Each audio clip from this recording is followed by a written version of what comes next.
Kun qophii keessummaa mo'aatii dilbata yeroo maraa galgala sa'aa lamaa haga sadii simbira dhaqqabaa. Waldaan ministiriidhaan hundaa'an lakkoofsa hin qaban. Waldaan alma tokko hundoofti Kiristoos irratti hundoofti waldaani.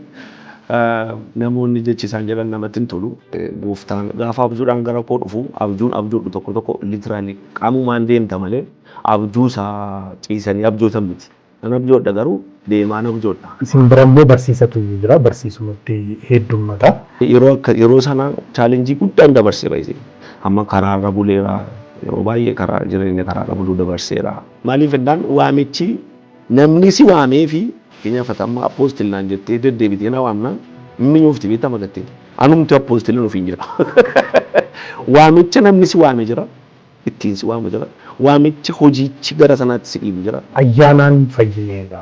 Al tokko immoo ayyaanaan fayyinee jennaan yoo waan kamiyyuu goonee rakkoo hin qabu. Barumsa ayyaanaa yookaan waa'ee ayyaanaa lallabuu, waa'ee ayyaanaa barsiisuu, waa'ee ayyaanaa dubbachuun waldaa jeesitti. Qalbii diddeeffachuun barbaachisu kan hin barsiistu. See kan amma itti dabalate itti hodhan eessatti akka hodhame hin beeku. Gungumii bakkee kana keessa jirudha. Nuti immoo gungumii afarsuu hin qabnu.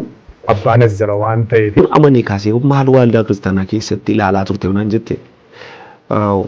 Lallabii waldaa keessa ture baay'een isaa har'ayyuu baay'een isaa jiru persentii baay'een isaa lallaban jedhuun barumsa sin jedhu. Barnootatti barsiistuu hordofuuf ta'uu mala kallattii itti agarsiistu qabachuuf ta'uu mala namni baay'inaan wangeela qabatee hin deemu. Yeroo waa'ee Yesuus Kiristoos irra deddeebi'anii baratan Yesuus Kiristoos barumsa fayyinaa qofa si'anna.